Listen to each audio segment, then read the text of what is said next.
Graça e paz. Eu queria te convidar a abrir o texto bíblico de Números, capítulo 13. Nós vamos para a segunda aula da nossa escola de formação. E o nosso tema deste segundo período é o discipulado de 12. Discipulado de 12 pessoas. E hoje o tema da nossa aula é conquista de nações. Gostaria que você tivesse então em mente essas duas coisas. Vamos falar sobre o discipulado de 12 e nós vamos falar hoje especificamente sobre conquista de nações através dos 12. Números capítulo 13, aqui tem no telão também. Vamos lá. Números 13, versículo 1. Disse o Senhor a Moisés: envia homens que espiem a terra de Canaã, que eu hei de dar aos filhos de Israel. De cada tribo de seus pais enviareis um homem, sendo cada qual príncipe entre eles. Enviou-os Moisés do deserto de Parã, segundo o mandado do Senhor. Todos aqueles homens que eram cabeças dos filhos de Israel. São estes os seus nomes. E aí vai do versículo 4 até o versículo 15, a descrição de 12 príncipes, cada um representando uma tribo de Israel. E aí vamos prosseguir a leitura a partir do versículo 16. Números 13, versículo 16. São estes os nomes dos homens que Moisés enviou a espiar aquela terra. E a Oséias, filho de Num, Moisés chamou Josué. Enviou-os, pois, Moisés a espiar a terra de Canaã, e disse-lhes: subi ao Neguebe e penetrai nas montanhas. Vede a terra, que tal é, e o povo que nela habita, se é forte ou fraco, se poucos ou muitos. E qual é a terra em que habita, se boa ou má? E que tais são as cidades em que habita, se em arraiais, se em fortalezas? Também qual é a terra, se fértil ou estéril, se nela há matas ou não? Tende ânimo e trazei do fruto da terra. Eram aqueles dias os dias das primícias das uvas. Assim subiram e espiaram a terra desde o deserto de Zim até Reobe, a entrada de Amate. E subiram pelo Neguebe e vieram até Hebrom. Estavam ali Aimã, Sesai e Talmai, filhos de Anak. Hebrom foi edificada 7 anos antes de Zoan, no Egito. Depois vieram até o vale de Escol, e dali cortaram um ramo de vide com um cacho de uvas, o qual trouxeram 2 homens numa vara, como também romãs e figos. Esse lugar se chamou Vale de Escol, por causa do cacho que ali cortaram os filhos de Israel. Ao cabo de 40 dias, voltaram de espiar a terra, caminharam e vieram a Moisés e a Arão e a toda a congregação dos filhos de Israel no deserto de Parã, a Cádiz. Deram-lhes conta a eles e a toda a congregação e mostraram-lhes o fruto da terra. Relataram a Moisés e disseram: fomos à terra a que nos enviaste, e verdadeiramente mana leite e mel. Este é o fruto dela. O povo, porém, que habita nessa terra é poderoso, e as cidades muito grandes e fortificadas. Também vimos ali os filhos de Anak. Os amalequitas habitam na terra do Neguebe, os heteus, os jebuseus e os amorreus habitam na montanha. Os cananeus habitam ao pé do mar e pela ribeira do Jordão. Então Calebe fez calar o povo perante Moisés e disse: eia, subamos e possuamos a terra, porque certamente prevaleceremos contra ela. Porém os homens que com ele tinham subido disseram: não poderemos subir contra aquele povo, porque é mais forte do que nós. E diante dos filhos de Israel, infamaram a terra que haviam espiado, dizendo: a terra pelo meio da qual passamos a espiar é terra que devora os seus moradores.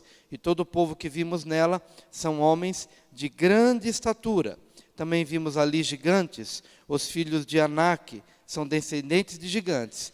E éramos, aos nossos próprios olhos, como gafanhotos, e assim também o éramos aos seus olhos. Amém. Amados, essa passagem bíblica, ela é sequência de uma história do povo de Israel. É importante que a gente se situe aqui da melhor forma possível para a gente compreender o que está acontecendo. Desde quando o povo havia saído do Egito, até esse momento, 2 anos se passaram. Muito menos poderia acontecer, ou num período muito mais curto, entre o Egito, onde o povo estava, cativo há 430 anos, do Egito até a terra de Israel, mais ou menos 3 semanas, 1 mês, um pouquinho mais, dependendo aí do movimento das crianças e dos mais idosos, mas o trajeto entre o Egito e a terra de Israel era muito curto, muito curto. Era muito fácil de chegar do Egito a Israel. No entanto, Israel futura, né? Porque até então era a terra dos cananeus, dos heveus, dos girgazeus. Mas enfim, do Egito até a terra prometida, um tempo curto poderia se processar. Mas Deus não os conduziu pelo caminho mais rápido, que seria para cima. Antes, Deus o trouxe para o sul, daquela região do deserto, na direção do Sinai, porque Deus tinha um plano de, em 2 anos, ministrar ao povo através de 2 eventos muito importantes, que seria a entrega das tábuas da lei, e o que aconteceu então no Monte Sinai. Por isso que Deus não os leva diretamente para a terra prometida. Antes Deus faz com que o povo desça aquela parte do deserto, porque Ele tinha um plano de que lá no Sinai o povo seria abençoado com as tábuas da lei, com os mandamentos e com todos os regulamentos, ou seja, da palavra de Deus que ministraria o coração do povo. E o segundo evento seria as instruções para a edificação do tabernáculo.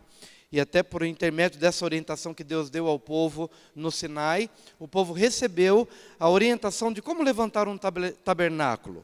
Por que o tabernáculo? Porque Deus queria estar presente, ou Deus queria tabernacular. Nosso Deus é um Deus que vem para morar conosco, vem para habitar conosco. Então, 2 coisas, as tábuas da lei e a orientação para o tabernáculo. Tudo isso aconteceria em 2 anos. E então, desde a saída do Egito até esse momento aqui, 2 anos se passaram.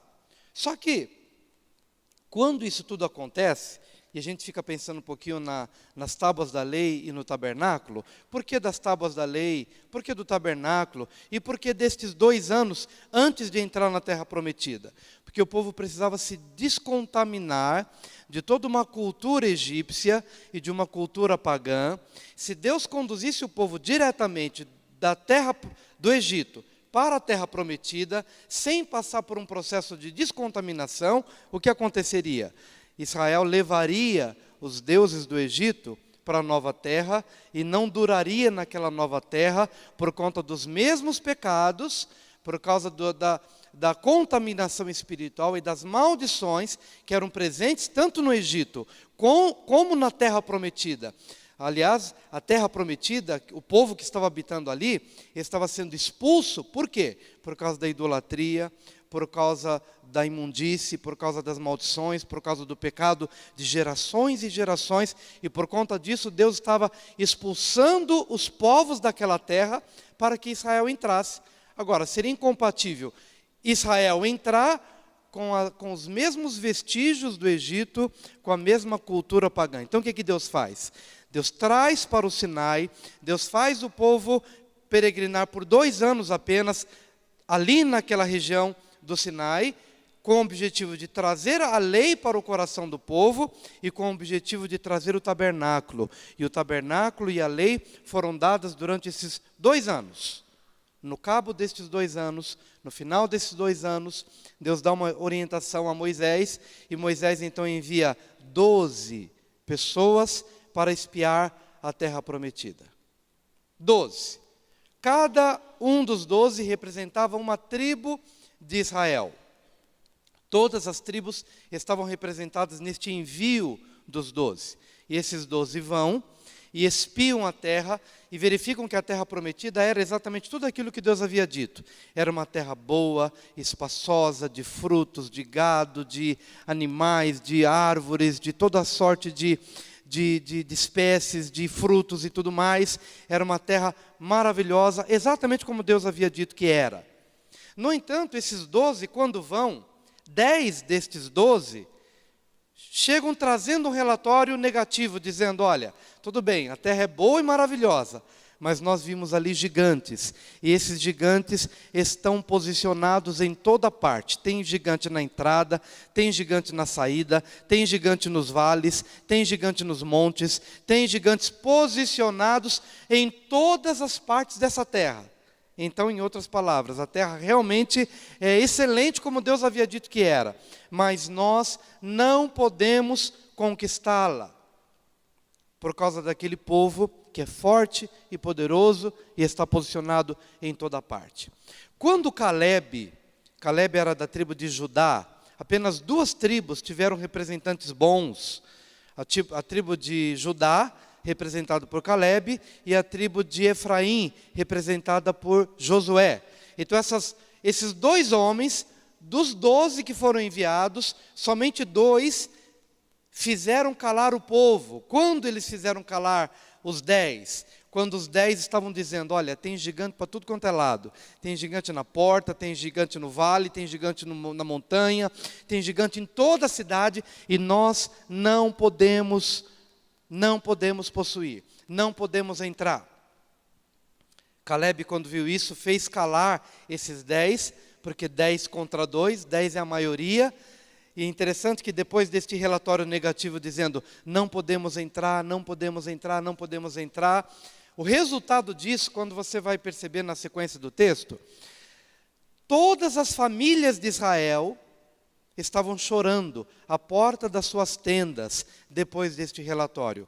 Eles estavam tremendamente frustrados e decepcionados por não poderem entrar na terra prometida. Imagina, queridos, eles saíram do Egito, eles viram o mar se abrindo, eles viram os milagres desses 2 anos, Deus desceu no Monte Sinai, trouxe a palavra, trouxe o tabernáculo, eles saíram de todo um contexto de uma nação, ainda que escravos, mas eles se sentiam seguros lá no Egito, ainda que escravos, com uma promessa de uma terra boa que manda leite e mel. E de repente chegam 10 pessoas dos 12 e dizem, olha, a terra é maravilhosa, estamos aqui no limiar dessa bondade de Deus, mas infelizmente nós não podemos entrar. Nós não podemos entrar. Não tem jeito. E Caleb, vendo aquela situação, e disse, olha, calem-se, porque nós vamos, eia, subamos e possuamos a terra, porque Deus é conosco. Mas venceu a maioria.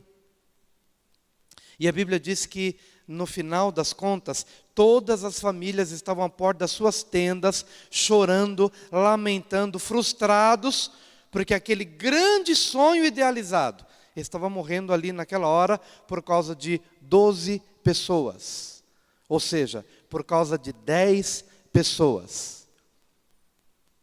O que faltou para esses 10? Vocês estão certos, fé. Mas eu quero introduzir uma palavra que o que não deu certo em Moisés, deu certo em Jesus. Discipulado. Faltou o quê? Discipulado. O que faltou para os 12, claro que agora eu estou falando 12 no geral, como corpo. Vocês vão excluir aí o Josué e o Caleb, porque o Caleb falou a linguagem de Deus. Caleb vem da tribo de Judá, que é a tribo do louvor, é a tribo da adoração, é a tribo da proximidade de Deus. Caleb falou a linguagem de Deus, porque ele era discípulo de Deus. E Josué, sendo um filho da tribo de Efraim, a Bíblia diz que Josué não se apartava da tenda. Em outras palavras, Josué não se apartou da barra da saia de Moisés. Josué era um discípulo. Josué era um discípulo. Para onde Moisés ia, Josué ia atrás. E Josué não se apartava da tenda. Josué não se apartava do culto. Josué não se apartava da proximidade do seu líder. Por isso que Josué, na hora da prova, por força de um discipulado presente, contínuo, não se apartando dos ensinos e do coração e do espírito de Moisés, ele fala a linguagem de Deus. E Caleb, diz Josué, Caleb da tribo de Judá, da tribo do louvor, da adoração e da proximidade do culto a Deus, fala a linguagem de Deus. Mas o que faltou aos 10? Faltou aos 10 discipulado. Faltou aos 10 absorver do coração de Deus. Porque, amados, ouvir a Deus é um desafio. Sabe por quê? Porque a gente, no nosso dia a dia, a gente está muito mais em contato com as vozes humanas, com as situações da vida, é ou não é? A gente não chega aqui, às vezes, no culto, parece que algumas coisas acendem. Como é que eu não percebi isso durante a semana? Por quê? Porque você vem para o pé de Deus, você vem para o pé da cruz, onde a palavra é ministrada, onde o Espírito abre o nosso entendimento e a gente sai renovado. Mas muitas vezes quando a gente vai para o vale do dia a dia, a gente vê as situações, vê as crises, vê o chefe reclamando da vida, vê o vizinho batendo na esposa, vendo as coisas acontecendo, a gente tende a absorver gradativamente a linguagem deste mundo.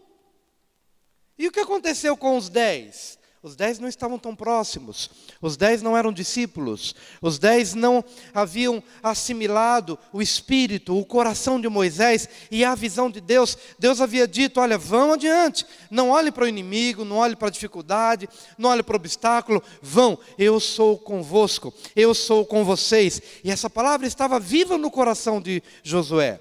E essa palavra estava viva no coração de Caleb, porque Josué e Caleb eram discípulos próximos que estavam ao pé do altar e da vontade de Deus, e falavam a linguagem de Deus, e viam como Deus via, e se posicionavam como Deus se posicionava.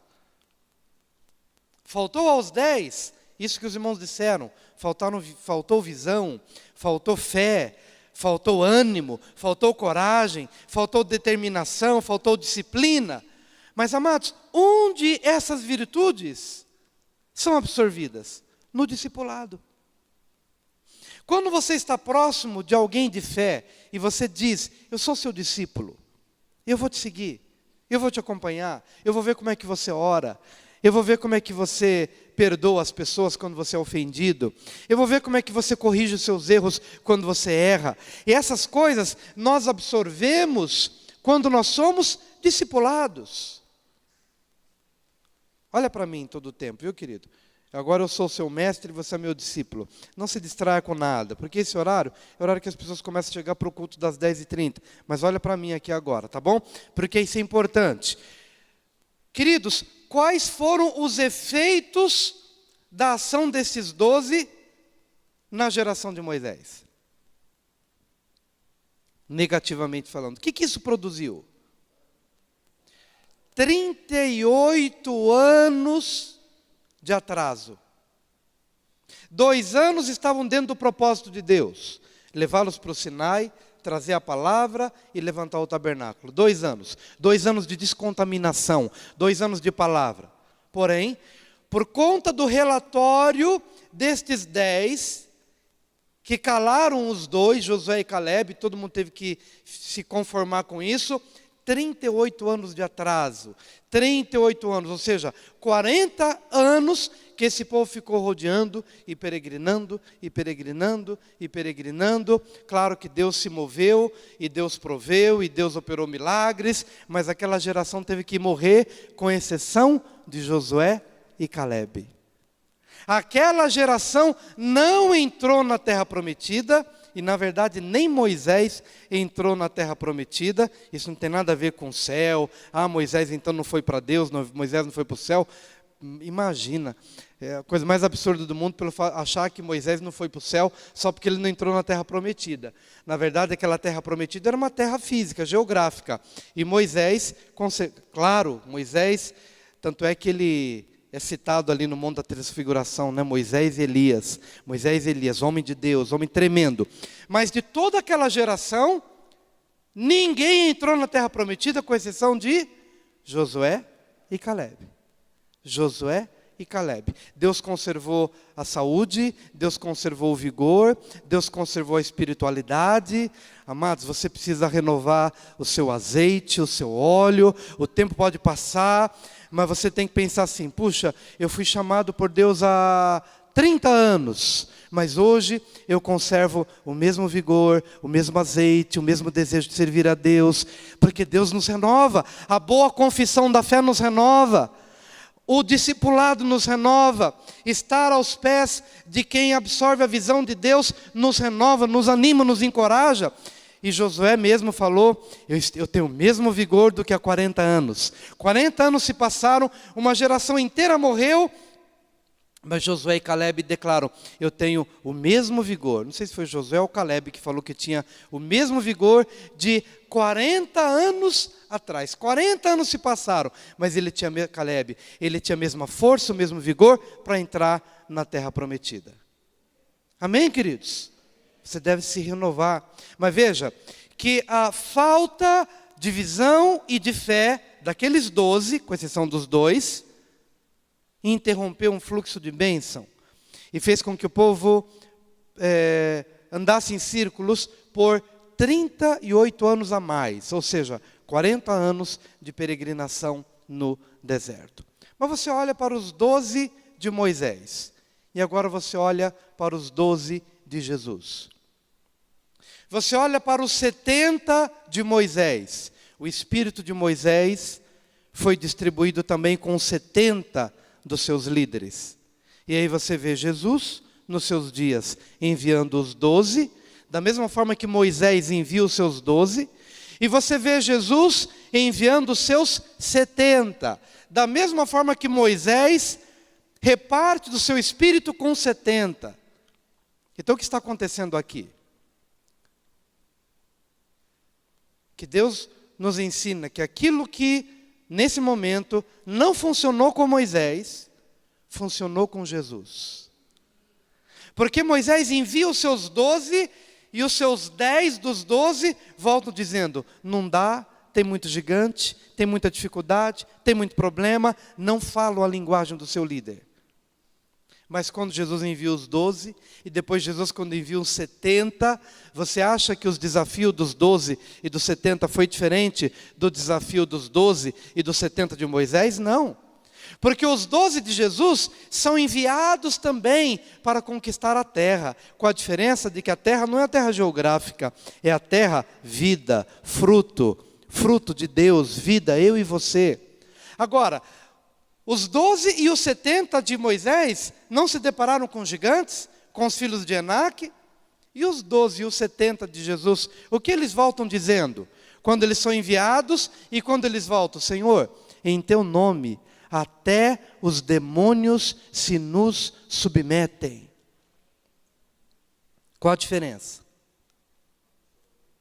É que os de Moisés voltam dizendo, não conseguimos lidar com esses gigantes. E os 12 de Jesus e os 70 de Jesus voltam dizendo, no teu nome, Senhor, na confiança no teu nome, até os demônios se nos submetem.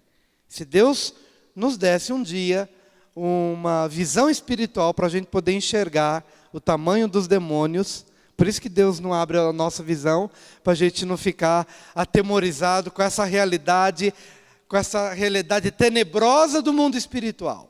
Com exceção de alguns, quando ele abre a visão para uma experiência específica. Mas nós estamos diante de quem, queridos? De gigantes, mas são gigantes espirituais. Porém, todos eles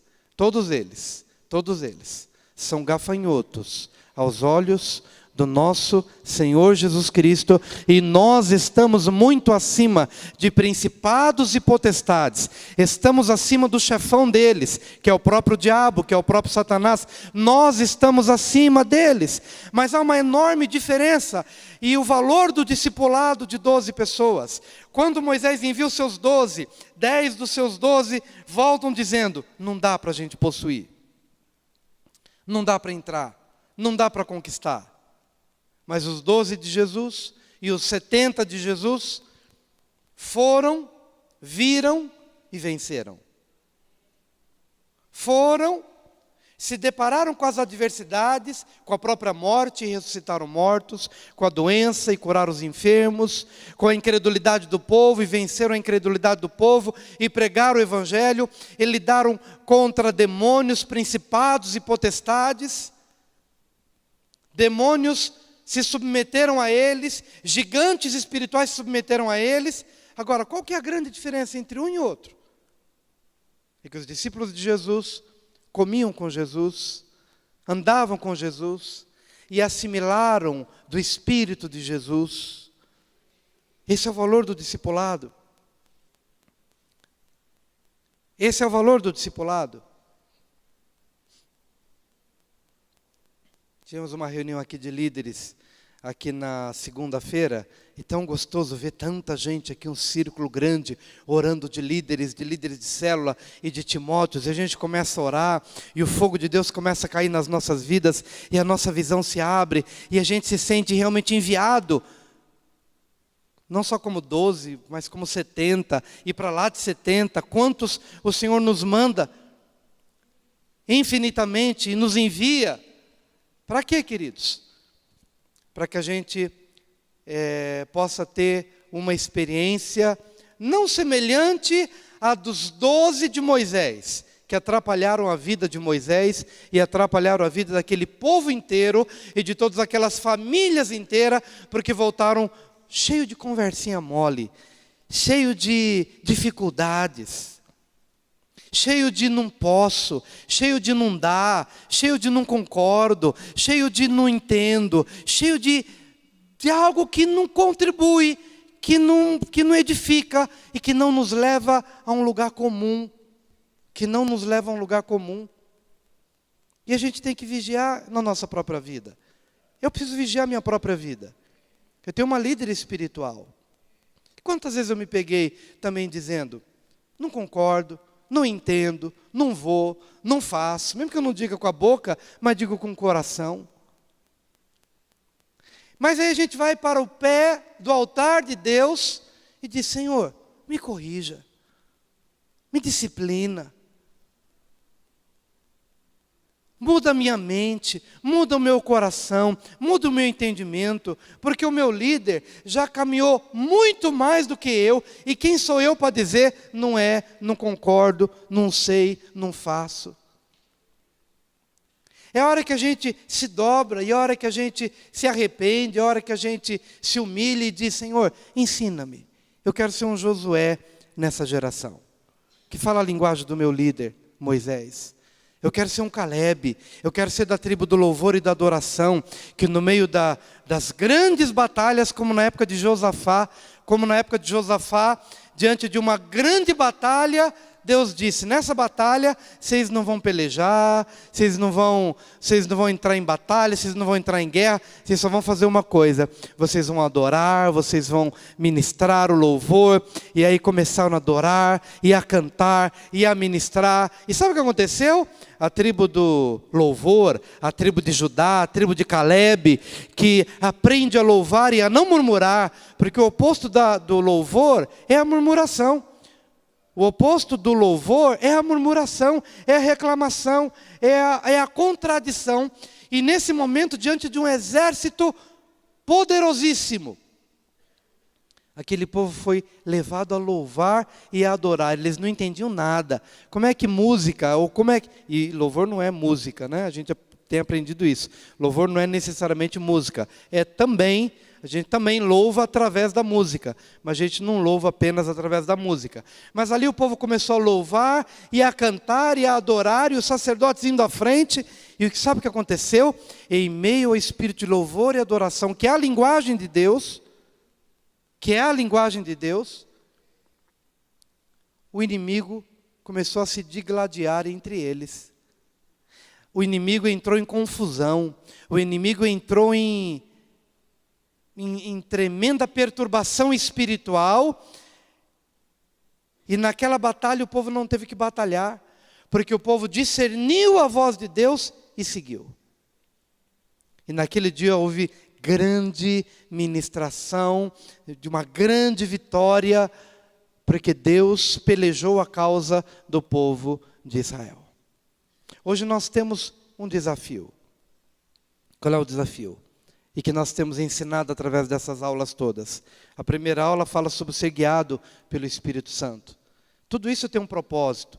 Deus, quando colocou no nosso coração esse ano de realinhamento, teria que culminar com essas duas disciplinas, o ser guiado pelo Espírito Santo e o discipulado de 12. Essa é a última parte do nosso curso de um ano. Fizemos reencontro lá no comecinho Não esse último, mas lá no comecinho fizemos reencontro. Fizemos um jejum de 40 dias, orando pelos nossos familiares. E nos propusemos a entrar num período de 1 ano, que teria o seu desfecho nessas 2 disciplinas, o ser guiado pelo Espírito Santo e o discipulado de 12. Por quê, queridos? Porque quando você é um Josué, diga, eu sou um Josué na minha geração. E se você diz que você é Josué da sua geração, você está dizendo de você mesmo que você não se aparta da tenda e você não se aparta do seu discipulador. Você não se aparta do seu líder. E o seu líder aqui, nesse caso não sou eu, é a nossa liderança apostólica, a apóstola Valnice Milhomens. Ela é a nossa líder, é a líder de todos nós. E ela recebeu uma direção para toda a igreja. E essa direção, ela nos diz o seguinte, que nós vamos ganhar vidas através das células e nós vamos cuidar dessas vidas através do discipulado de 12 pessoas, conforme Jesus nos ensinou. Jesus pregava para as multidões, mas ele tinha 12 pessoas em quem ele se reproduziu. Ele ministrou da sua vida para essas 12 pessoas. Ele ensinou esses 12 a orarem. Ele ensinou esses 12 a perdoar as pessoas, a pregar o evangelho. Ele delegou autoridade a esses 12 para expulsar demônios, curar enfermos, pregar o evangelho, ressuscitar os mortos. E a nossa liderança espiritual nos deu uma linha, e nós estamos seguindo esta linha, que é a linha de ganhar vidas através das células. Por isso que essa igreja é uma igreja de visão celular.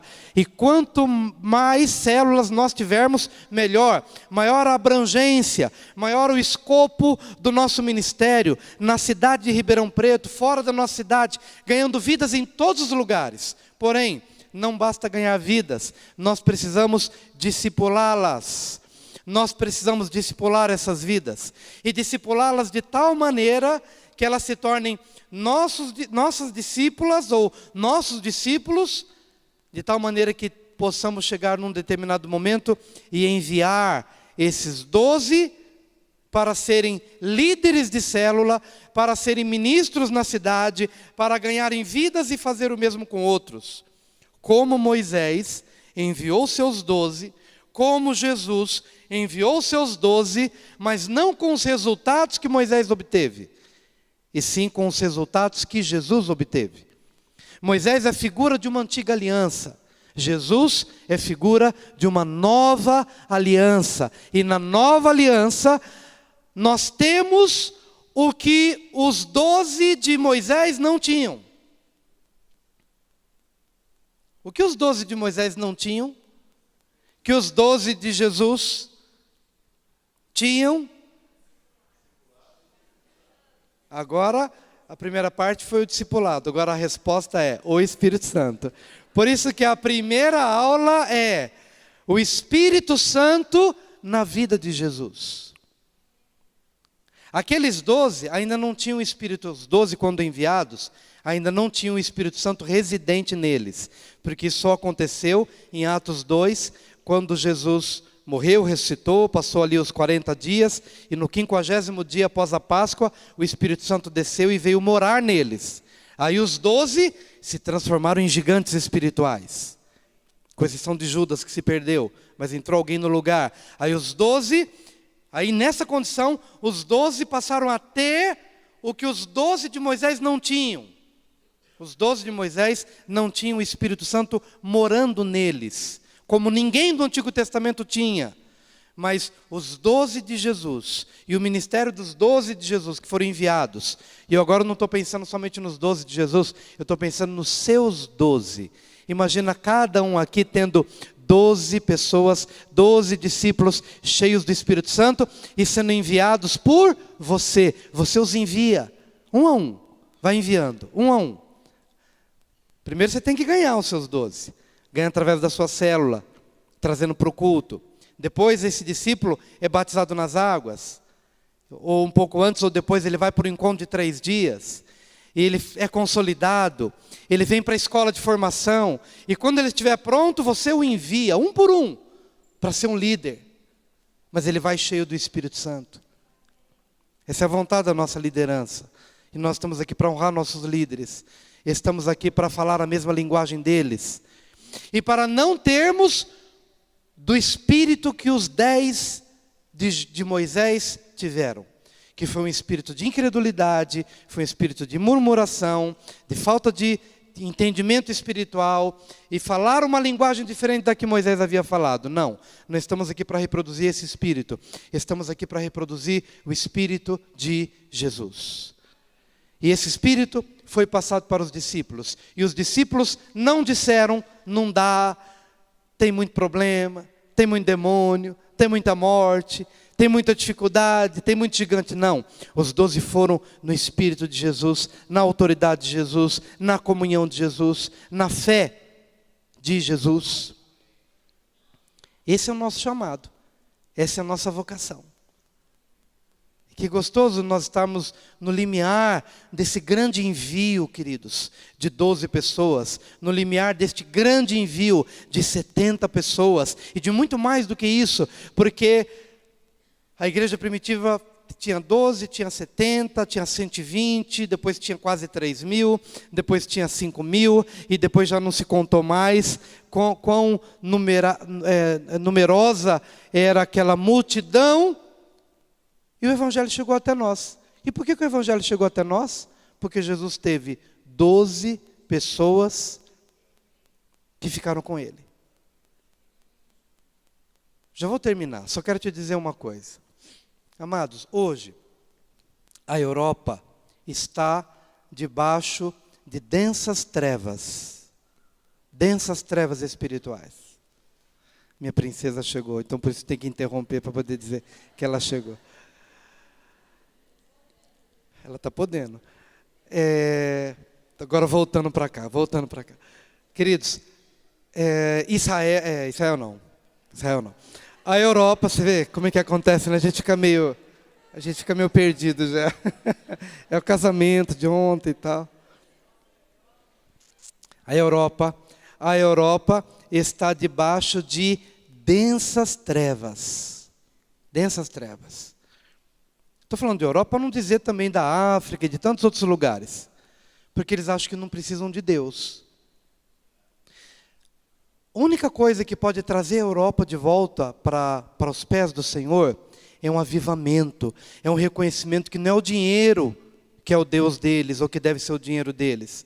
Eles precisam ver os milagres de Deus, eles precisam ver a chama de Deus, eles precisam ser despertados por um avivamento sem precedentes. Como eles serão incendiados? Através de nós, ou através dos nossos discípulos, ou através dos 12 que o Ricardo gerar. Talvez ele fique pensando assim, puxa, mas meus 12 vão fazer diferença na Europa? Vão. Os 12 do Heitor, os 12 da Dona Lourdes, os 12 da Dona Antônia, que foi na convenção, agora em Sumaré, Dona Antônia. As 12 dela.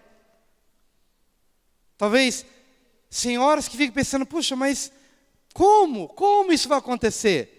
Deus é poderoso para fazer com que a intercessão dessas senhoras e as 12 discípulas dessa senhora penetre lugares que nenhum de nós conseguiu penetrar. E não somente por intermédio da intercessão, mas por intermédio também do pisar mesmo, do ir lá e de falar do amor do Senhor. Eu não sei o que o Senhor vai fazer. Mas eu só sei de uma coisa, que por causa dos 12 de Jesus, é que eu estou aqui. Eles também não pensaram, como o Mário acabou de falar, um Pedro iletrado, semi-analfabeto. Como é que ele podia saber, aquele Pedro, que mal sabia ler e escrever? Como é que o ministério dele foi tão de longo alcance a ponto de me alcançar? Nem ele sabia, como você também não sabe. Mas você tem que fazer o que Jesus nos mandou fazer. Nós precisamos fazer o que Jesus nos mandou fazer. E é por isso que nós estamos nessa igreja. Se Deus quisesse que você estivesse numa outra igreja que não, talvez não tivesse a visão celular, Ele teria te levado para lá. E se você também, se não fosse para você vivenciar ter a experiência de cuidar de 12 pessoas e de ser cuidado por alguém, Deus teria colocado no seu coração o desejo de congregar no outro lugar. Mas Deus te trouxe para este lugar. Deus te trouxe para este lugar. E se Ele te trouxe para este lugar, Ele tem um propósito na sua vida, em nome de Jesus. Estou muito empolgado, eu queria ficar nessa aula aqui, porque essa aula aqui é tremenda. É os 12 de Moisés e os 12 de Jesus. Os 12 que não tinham a linguagem da fé e do discipulado, e os 12 de Jesus, que tiveram uma visão de penetração e de fé, porque eles eram discipulados e revolucionaram a sua geração e as gerações vindouras. Receba isso no teu coração, pela fé, em nome do Senhor Jesus. Vamos ficar de pé. Eu quero já chamar os ministros, os queridos irmãos do Ministério de Louvor e de Adoração. Pai bendito, obrigado por essa manhã. Continua falando e movendo-te neste lugar, para a glória do teu nome é que nós oramos, em nome de Jesus. Dê um abraço no seu irmão, enquanto os ministros estão subindo aqui.